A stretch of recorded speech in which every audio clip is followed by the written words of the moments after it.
कमरे में दवाई की महक फैली थी। एक बूढ़े व्यक्ति श्री मेहरा अस्पताल के बिस्तर पर लेटे खिड़की की ओर देख रहे थे, जहां से हल्की सुबह की रोशनी अंदर आ रही थी। उनके पास उनका बेटा आरव बैठा था, फोन पर स्क्रॉल करता हुआ, अधीर और कहीं खोया हुआ। कई महीनों बाद वो अपने पिता से मिलने आया था। जिंदगी, काम और बिजी शेड्यूल ने उसे बहुत दूर कर दिया था। आरव, पिता ने धीमी आवाज में कहा, याद है जब तुम कॉलेज में थे, तब मैं तुम्हें चिट्ठियां लिखा करता था। आरव ने बिना नजर उठाए कहा, हाँ पापा, शायद कुछ अब भी रखी होंगी कहीं। पिता मुस्कुराए, अच्छा है, क्योंकि अब एक आखिरी चिट्ठी है जो तुम्हें पढ़नी होगी मेरे जाने के बाद। आरव ठिठक गया। उसके हाथ से फोन लगभग गिर ही गया। उसी रात श्री मेहरा ने शांतिपूर्वक अंतिम सांस ली। पीछे छोड़ गए एक छोटा लकड़ी का डिब्बा जिस पर लिखा था आरव। अगले दिन जब आरव ने डिब्बा खोला, उसे दर्जनों पुरानी चिट्ठियां मिली और एक सील बंद लिफाफा जिस पर लिखा था, द लास्ट लेटर, जब तैयार हो तभी खोलना। आरव लंबे समय तक उसे देखता रहा, पर वो खोल नहीं पाया। दिन हफ्तों में और हफ्ते महीनों में बदल गए। काम फिर से जिंदगी पर हावी हो गया, पर वो लिफाफा हर रात उसे भीतर से आवाज देता रहा। एक बरसाती शाम थकाहारा आरव घर लौटा।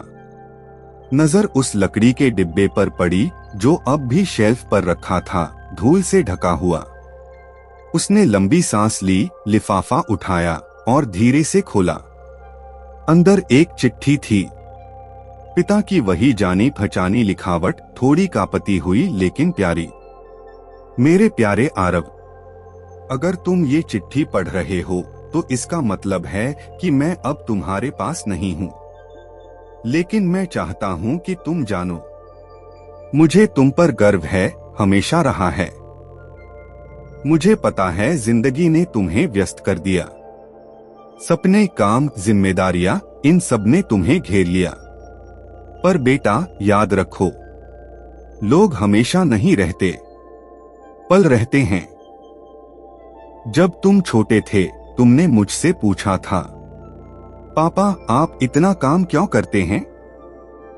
मैंने कहा था, ताकि एक दिन तुम वो कर सको जो तुम्हें पसंद है। अब मैं वही सवाल तुमसे पूछना चाहता हूँ, क्या तुम वो कर रहे हो जो तुम्हें सच में पसंद है, आरव? अगर नहीं तो मुझसे एक वादा करो। एक दिन निकालो सिर्फ अपने लिए। कहीं जाओ, सूरज उगते देखो और खुद से कहो, मेरे पास अभी भी समय है जीने का, क्योंकि है मेरे बेटे। हमेशा रहेगा। प्यार के साथ, तुम्हारा पापा। आरव की आंखों से आंसू बहने लगे। वो देर तक वहीं बैठा रहा, बार बार हर लाइन पढ़ता हुआ। कई सालों बाद उसे भीतर कुछ बदलता हुआ महसूस हुआ। वो पहली बार खुद को खोया हुआ नहीं, बल्कि जिंदा महसूस कर रहा था। अगली सुबह उसने एक दिन की छुट्टी ली। वो उसी बीच पर गया जहां बचपन में पापा उसे ले जाया करते थे। सूरज धीरे धीरे उगा, आसमान सुनहरा हो गया।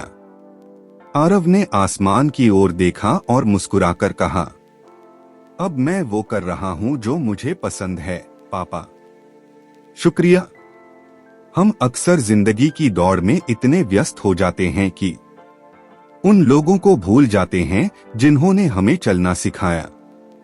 प्यार कभी आपके समय की मांग नहीं करता, बस आपकी मौजूदगी चाहता है। कभी कभी सबसे गहरे शब्द उसी के होते हैं जो अब हमारे पास नहीं होता। अगर ये कहानी आपके दिल को छू गई हो तो इसे शेयर कीजिए, क्योंकि शायद किसी के पास भी ऐसी ही आखिरी चिट्ठी पड़ी हो जिसे पढ़ने की हिम्मत अभी तक नहीं हुई।